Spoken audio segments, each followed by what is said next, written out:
नमस्कार दोस्तों, study with innovation में आपका स्वागत है। आज हम लोग दूसरा वीडियो लेकर के आए हैं। पहला वीडियो आप देखे होंगे स्टोन एज का, दूसरा वीडियो है इंडस वैली सिविलाइजेशन का। जो पहला वीडियो से आप लोगों को फायदा मिला हुआ, अभी दूसरा वीडियो है, इसमें बहुत सारे क्वेश्चंस को कवर किया गया है जो कि आपके अपकमिंग एग्जाम में बहुत फायदा पहुंचाएगा। ठीक है, आज हम लोग देखते हैं जो इसका इंडस वैली सिविलाइजेशन का जितने भी महत्वपूर्ण प्रश्न हैं उसको हम लोग देखेंगे। और फिर आप लोग यदि इस चैनल पे नए हैं तो चैनल को सब्सक्राइब कर लें, बेल आइकन का बटन जरूर दबा लें ताकि आपको ये वीडियो समय पे मिलता रहे। ठीक है, अभी देखते हैं पहले क्वेश्चन को। लगभग 2500 साल पहले सिंधु नदी को ईरानियों द्वारा क्या कहा जाता था? देखिए 2500 साल पहले सिंधु ईरानियों द्वारा, अभी यहाँ देखिए यहाँ पे ईरानी, रोमन, यूनानी, ठीक है, तीनों बोला था। अब रोमन लोग क्या बोले थे ये हम लोग देखते हैं। ठीक है, रोमन लोग बोले थे इंडस, ठीक है, और यूनानी क्या बोले थे? यूनानी बोले थे इंडोस, ठीक है, और ईरानी क्या बोला था? ईरानी बोला था हिंदोस। ठीक है, तो इसका आंसर क्या हो जाएगा? हिंदोस। अब देखिए, अब यहां पे हिंदोस किसका नाम है? सिंधु नदी का। ठीक है, सिंधु नदी का। अब देखिए सिंधु नदी कहां से निकली? सिंधु नदी निकलती है मानसरोवर से। ठीक है, अब जो है वो कहां पे आती है? तो जम्मू कश्मीर में, अभी तो सॉरी लद्दाख हो गया है। ठीक है, लद्दाख के 2 डिस्ट्रिक्ट में आती है वो। ठीक है, एक तो आपको कारगिल हो गया, एक लेह हो गया। ठीक है, अब वहां पे ये चीज है, जैसे वो आती है और यहाँ पे उसका इंडिया में आकर के 5 ट्रिब्यूटरीज हो जाता है। कौन कौन सा? झेलम, रावी, व्यास, ये सब इनके ट्रिब्यूटरीज हैं। ठीक है, अभी देखिए, अभी करनाली, अब यहाँ पे ऑप्शन के हिसाब से देखेंगे, करनाली जो है, करनाली किस नदी को बोला जाता था? घाघरा को। ठीक है, घाघरा नदी को बोला जाता था, जिसको कि क्या बोला जाता है? सरयू भी बोला जाता है। ठीक है, सरयू नदी भी बोला जाता है। अब विपाशा, विपाशा किसको बोला जाता है? व्यास को। ठीक है, विपाशा किस नदी का नाम था? पुराना नाम व्यास का। अब देखिए वितास्ता, वितास्ता किसका नाम है? झेलम का। ठीक है, झेलम का नाम है वितास्ता। ठीक, अब हम लोग देखते हैं दूसरा क्वेश्चन। इसमें इससे इतना क्वेश्चन बनेगा। ठीक है, दूसरा देखते हैं हम लोग। देखिए दूसरा क्वेश्चन क्या है? दैमावाद नामक प्रागैतिहासिक स्थल निम्न में से किस राज्य में स्थित है? अब देखिए दैमावाद, दैमावाद को सबसे पश्चिमी स्थल, ठीक है, हड़प्पा सभ्यता का सबसे पश्चिमी स्थल किसको बोला गया? दैमावाद को। अब इसमें देखिए, इसमें चारों तरफ चार चार स्थल थे, तो सबसे पूर्वी स्थल कौन था? आलमगीरपुर। ठीक है, ठीक, ये कहाँ है? मेरठ में। ठीक है, यूपी में। सबसे पश्चिमी हो गया कौन सा? यही दैमावाद। ठीक है, सबसे पश्चिमी हो गया दैमावाद, जो कि प्रवर नदी के किनारा है। ठीक है, ये महाराष्ट्र में है। ठीक है, सबसे पूर्वी हो गया मांडा,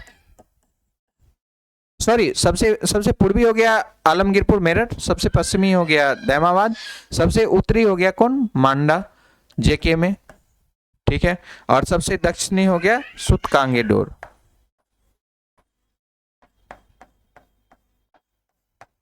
ठीक है, ये हो गया। अब ये चारों यहां से ये भी क्वेश्चन बनता है। ठीक है, ये भी चारों आपको पूछ लेगा कहीं कहीं। ठीक, अब देखते हैं दूसरा क्वेश्चन। ठीक है, निम्न में से कौन सा शहर हड़प्पा सभ्यता से संबंधित है? ठीक है, कौन सा शहर? इसमें देखिए, इसमें कौन है? धौलावीरा। कौशल, कौशल क्या है? कौशल की राजधानी श्रावस्ती थी। ठीक है, श्रावस्ती।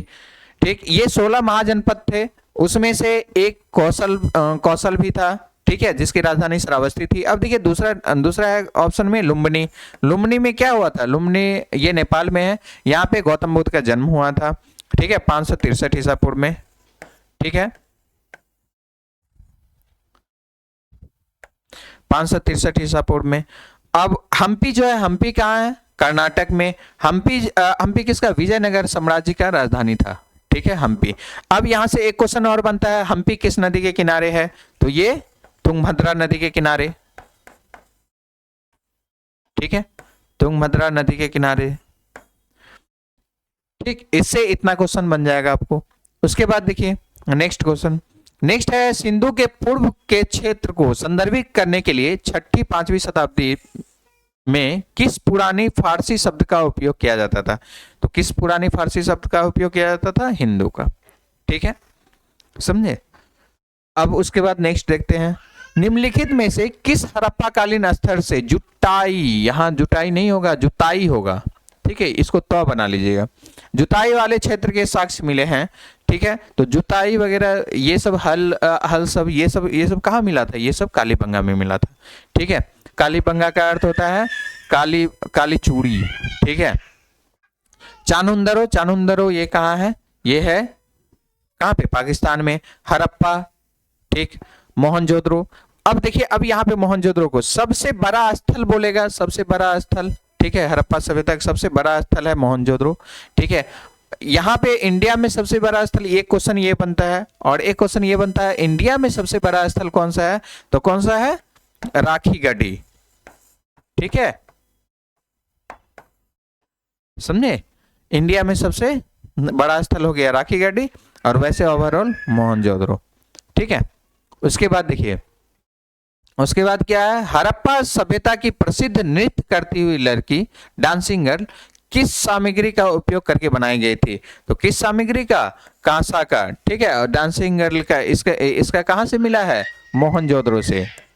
ठीक है, कहां से? मोहनजोदड़ो से मिला। ठीक है, आगे देखते हैं हम लोग, निम्नलिखित में से कौन सा राजस्थान राज्य में स्थित एक परिपक्व चरण हड़प्पा स्थल है? ठीक है, तो कौन सा है? कालीबंगा। कालीबंगा कहाँ पे है? राजस्थान में। चानुंदरो ये तो हो गया कहाँ पे? पाकिस्तान में। नागेश्वर हो गया गुजरात। ठीक है, और मांडा हो गया कहाँ? जेके, जम्मू कश्मीर में। समझे। अब इसमें आगे देखते हैं, निम्नलिखित में से सिंधु घाटी सभ्यता का कौन सा स्थल सिंधु नदी के तट पर स्थित नहीं है? अब देखिए, सिंधु नदी के तट पर कौन सा स्थल स्थित नहीं है? मोहनजोदड़ो ये पाकिस्तान में, ये भी सिंधु नदी के तट पे है। कोटदीजी ये भी सिंधु नदी के तट पे है, और चानुंदरो ये भी सिंधु नदी के तट पे है। ये कौन सी नदी के तट पे है? सतलज, सतलज नदी के तट पे है। ठीक है, ये है रोपर, पंजाब में। ठीक है, पंजाब में है ये। ठीक है, रोपर कहाँ पे है? पंजाब में। अभी जो है, अभी रूपपुर हो गया है। ठीक है सर, या रूपनगर ऐसे कुछ करके है अभी रोपर का नाम। ठीक है, आगे देखते हैं हम लोग, हड़प्पा सभ्यता के अन्य शहरों के विपरीत धोलावीरा शहर को कितने भागों में विभाजित किया गया था? प्रत्येक भाग विशाल पत्थर की दीवारों से घिरा हुआ था। ठीक है, तो कितने भागों में? 3 भागों में विभाजित किया गया था। कितने भागों में? 3 भागों में विभाजित किया गया था। और यहाँ पे जो था, यहाँ पे जल प्रबंधन प्रणाली बहुत अच्छा था। ठीक है, कहाँ पे? धौलावीरा में। उसके बाद देखते हैं आगे हम लोग, अनेक विद्वान ऐसा मानते हैं कि टिग्रिस यूफ्रेट्स घाटी के मेसोपोटामियाई लोग सिंधु सभ्यता को क्या मानते थे? तो सिंधु सभ्यता को मेलुहा मानते थे। देखो मेलुहा कहां से आया? मेलुहा आया, संस्कृत शब्द मलेच्छ है। ठीक है, क्या? मलेच्छ। ठीक है, मलेच्छ। अभी हम लोग के मतलब एरिया में जहाँ पे भी गांव घर सब में अभी भी बोलता है मलेच्छ है। मतलब क्या? जो उस समय मलेच्छ को क्या बोलता था? बड़बर बोलता था या विदेशी बोलता था। ठीक है, तो मलेच्छ सबसे मेलुहा आया। तो वो क्या, कौन बोलते थे? ठीक है, ये मेसोपोटामियाई, ये लोग जो है इधर सिंधु घाटी वाले को क्या बोलते थे? मेलुहा बोलते थे। ठीक है, उसके बाद देखते हैं हम लोग,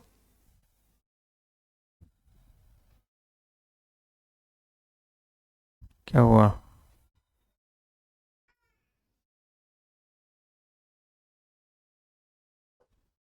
ठीक है,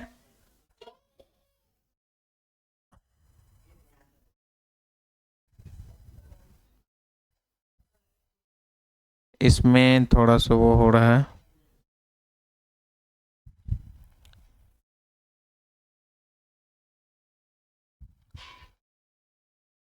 ठीक है, माले क्या क्या बोलते थे, मेलुहा, ठीक है। अब देखिए आगे क्या है, निम्नलिखित में से किस स्थान पर हड़प्पा सभ्यता, हड़प्पा संस्कृति की अग्निवेदियां पाई गई? कहां से पाई गई थी? तो लोथल से, ठीक है। अग्निवेदियां कहां से पाई गई? लोथल से, ठीक है। आगे हम लोग देखते हैं, हड़प्पा सभ्यता में खुदाई से टेराकोटा हल मॉडल, ठीक है, हल सबसे, जुताई सबसे, ये सब कहां से रिलेटेड थे? ये थे बनवाली से, ठीक है। कहां से रिलेटेड थे? बनवाली से। उसके बाद देखते हैं, उसके बाद है निम्नलिखित में से कौन सी मेसोपोटामियन भाषा नहीं थी? ठीक है, तो मेसोपोटामियन भाषा कौन सी नहीं थी? एला, देखिए, सुमेरियन थी, अकाडियन भी थी, एमोराइट भी थी, एलामाइट शायद नहीं थी, ठीक है। एलामाइट ये भाषा नहीं थी वहां पे, ठीक है। आगे देखिए, आगे है मोहनजोदड़ो से मिले महास्नानागार को किसकी परत चढ़ाकर जलरोधी बनाया जाता था? तो किसकी परत चढ़ाया जाता होगा? ठीक है, तो प्राकृतिक चारकोल की, ठीक है। स्नानागार में क्योंकि वहां पे पानी चाहे तो नीचे से निकलता होगा या फिर ऊपर से डाला जाता होगा, तो डाला जाता होगा तो उस समय तो इतना ये सीमेंट वगैरह तो था नहीं, ठीक है। तो उस समय किसका लेप लगाता था? यही चारकोल का, ठीक है। उसके बाद देखिए, उसके आगे क्या है, 1948 में अर्नेस्ट मेके ने उल्लेख किया कि हड़प्पा सभ्यता लोथल में जल निकासी व्यवस्था के लिए नालियों को किस ईंटों से बनाया गया था? तो उस समय किस ईंटों से बनाया गया था? ये पक्की ईंटों से, ठीक है। किस ईंटों से बनाया गया था? पक्की ईंटों से। अभी हम लोग देखते हैं आगे, सिंधु घाटी सभ्यता के समय, यहाँ अभी, ठीक है, यहाँ सभ्यता होगा, ठीक है। सभ्यता के समय में सीप निर्माण के लिए सीप कहां से प्राप्त किए जाते थे? ठीक है, तो सीप कहां से प्राप्त किए जाते थे? ये नागेश्वर से प्राप्त किए जाते थे। नागेश्वर कहां पे है? अभी आपको थोड़ा देर पहले बोले थे, नागेश्वर कहां है? गुजरात में, ठीक है। यहां से सीप प्राप्त किया जाता था, यहां से और बालाकोट से, समझे। आगे देखिए, आगे हम लोग देखते हैं हड़प्पा की, इसमें एक ऑप्शन छूट गया है, ठीक है। हड़प्पा की अधिकांश मानक मोहरें किस नामक एक प्रकार के मुलायम पत्थर से बनी होती थी, जो 2x2 बीमा के साथ वर्गाकार आकृति का होता था तथा जिसका उपयोग व्यवसायिक उद्देश्यों के लिए किया जाता था? तो किसका? स्टीराइट का, ठीक है। स्टीराइट का उपयोग जो था किसके लिए होता था? मुहर मुहर मुलायम पत्थर के लिए, ठीक है। मुलायम पत्थर से बनी होती थी स्टीराइट, ठीक, इसका प्रयोग होता था। उसके बाद देखते हैं आगे, सिंधु घाटी सभ्यता के किस शहर का शाब्दिक अर्थ मृतकों का टीला है? किस शहर का शाब्दिक अर्थ है? तो मोहनजोदड़ो का, मोहनजोदड़ो का शाब्दिक अर्थ है मृतकों का टीला, ठीक है। और सबसे बड़ा स्थल बोलेगा पूरा सिंधु घाटी सभ्यता में, तो कौन सा है? ये मोहनजोदड़ो है। और भारत में कौन सा है? तो राखी गढ़ी, इसको याद रखना है, ये भी पूछता है, बहुत बार पूछा है। हड़प्पा सभ्यता का कौन सा शहर विशिष्ट रूप से मनके बनाना, सीप काटना, धातु की वस्तुएं बनाना, मुहर बनाना और तराजू का निर्माण करना आदि कार्यों सहित शिल्प उत्पादन के लिए समर्पित था? ठीक है, तो शिल्प उत्पादन के लिए कौन सा समर्पित था? चानुंदरो, ठीक है। अब देखिए, अब यहाँ पे नागेश्वर भी दिया गया था, नागेश्वर और बालाकोट से सीप ले जाया जाता था चानुंदरो में, ये सब कारखाना वहीं था, ठीक है, तो वहां पे बनता था। आगे देखिए, आगे क्या, मोहनजोदड़ो में पाया गया विशाल स्नानागार एक विशाल क्या था? एक विशाल त्रिभुजाकार टैंक था, ठीक है। उसके बाद देखते हैं, सॉरी, त्रिभुजाकार का नहीं, आयताकार टैंक था, ठीक है। आगे देखिए, पत्थर की बनी नृत्य करते हुए पुरुष की मूर्ति नटराज किस स्थान पर पाई गई थी? तो नटराज कहां से पाई गई? मोहनजोदड़ो से, ठीक है। उसके बाद देखते हैं आगे हम लोग, आगे है 1944 में भारतीय सर्वेक्षण के महानिदेशक के रूप में किसने पदभार संभाला और हड़प्पा की खुदाई का जिम्मा लिया था? किसने? रैम व्हीलर, ठीक है। ये सब वन लाइनर है, इस सबको वन लाइनर में रटना है, ठीक है, इसमें समझने वाला कोई चीज ही नहीं है। सिंधु सभ्यता के इनमें से किन स्थलों में जलाशय का साक्ष्य? तो जलाशय का साक्ष्य कहाँ मिला था? धौलावीरा में। जलाशय का साक्ष्य कहाँ मिला है? धौलावीरा से। उसके बाद देखिए आगे, सिंधु घाटी सभ्यता कितनी वर्ष पुरानी है और दक्षिण में गंगा घाटी के निचले क्षेत्रों व उत्तर में मालवा तक फैली हुई थी? कितने सर? 2300 ईसा पूर्व पुरानी है। ठीक है, इसमें भी बहुत सारे दिया गया है। ठीक है, जैसे 2600 से किसी किसी में आता है कितना 2600 से 1900 ईसा पूर्व, किसी किसी में दिया गया है 2550 से 1750 ईसा पूर्व। तो वो देख लीजिए, वो इसी के अकॉर्डिंग आता है। ठीक है, उसके बाद आगे देखते हैं। आगे किसका विकास 500 बीसी से मालवा के दक्षिण की ओर और एवं उत्तर की ओर गंगा घाटी के पूरे तलहटी क्षेत्र में हुआ। ठीक है, तो किसका विकास हुआ था? सिंधु घाटी सभ्यता का विकास। ठीक है, सिंधु घाटी सभ्यता का विकास हुआ था। ओके, उसके बाद देखते हैं हड़प्पा सभ्यता 2500 बीसी के आसपास विकास किया था। आज उन्हें हम क्या कहते हैं? ठीक है, आज जो है, आज ये टोटल एरिया कहाँ पे है? पश्चिम भारत में और पाकिस्तान में। ठीक है, पश्चिमी भारत और पाकिस्तान में है। उसके बाद देखिए, उसके बाद आगे हड़प्पा के लोग निम्नलिखित भगवान में से किसकी पूजा नहीं करते थे? तो नहीं करते थे, देखिए किसकी पूजा करते? पशुपति के, तो शिव के करते ही थे। ठीक है, पशु पक्षी सबका करता ही था, स्वास्तिक का होता ही था। ठीक है, तो किसकी नहीं करते थे? विष्णु की पूजा नहीं करते थे। समझे? आगे देखिए, आगे क्या है? सिंधु घाटी सभ्यता की सबसे महत्वपूर्ण विशेषता क्या थी? तो सबसे महत्वपूर्ण विशेषता थी ईंट के बने भवन। ठीक है, सबसे महत्वपूर्ण विशेषता वहां की क्या थी? जितने भी भवन थे, लगभग भवन क्या चीज के बने थे? ईंट के बने थे। ठीक है, उसके बाद देखिए, सिंधु घाटी सभ्यता के लोग, ठीक है, यहाँ पे भी मिसप्रिंट हुआ है, लोग किसकी पूजा करते थे? तो किसकी पूजा करते थे? इसमें देखिए, इसमें पशुपति की पूजा करते थे। ठीक है, सिंधु घाटी के लोग जो थे किसकी पूजा करते थे? पशुपति की पूजा करते थे। उसके बाद देखिए, उसके बाद क्या है? किस वर्ष में जर्मनी और इटली के पुरातत्वविदों के एक दल ने मोहनजोदड़ो में सतह अन्वेषण शुरू किया था? तो किस वर्ष में किया था? ये 1980 में किया था। यहाँ पे जितने भी क्वेश्चन करवाया जा रहा है सब टोटल प्रीवियस ईयर है या फिर आने वाले एग्जाम के लिए एक्सपेक्टेड है। ठीक है, तो आप लोग इसको अच्छा से करें। यदि यहाँ पे ये लग रहा है जो कि हाँ किसी चीज़ का और डिस्कशन होना चाहिए था, तो क्वेश्चन आप यहाँ से उठाइए और उसका डिस्कशन आप खुद से भी कर सकते हैं। ठीक है, और जितना आप यहाँ से भी देख करके सोर्स को और फिर अपने से जितना आप डिस्कस करोगे उतना आपको कॉन्सेप्ट क्लियर होगा और एग्जाम में उतना फायदा होगा। ठीक है, क्योंकि वन लाइनर तो होता है, फैक्चुअल तो होता ही है, लेकिन उसको डिस्कस करके पढ़ना वो आपके लिए बहुत बेनिफिट करेगा उस समय जिस समय आप एग्जाम देते रहते हो। ठीक है, तो ये 1980 में हुआ था। उसके बाद आगे देखिए, हड़प्पा सभ्यता की मोहरों पर निम्नलिखित में से कौन सा पशु अक्सर देखा जाता है? ठीक है, तो कौन सा पशु? बैल को अक्सर देखा जाता था मोहर पे। ठीक है, मोहर पे किसको देखा जाता था? बैल को। आगे देखिए, निम्न में से कौन सा हड़प्पा स्थल शिल्प कलाओं, ठीक है, शिल्प कलाओं के उत्पादन से संबंधित नहीं है? ये देखिए, ये एरर नहीं है, ये थोड़ा सा इसमें इसका सेटिंग में नहीं हो पाया है जिसके कारण कि ऐसा आ रहा है, वो सही हो जाएगा आने वाले समय में।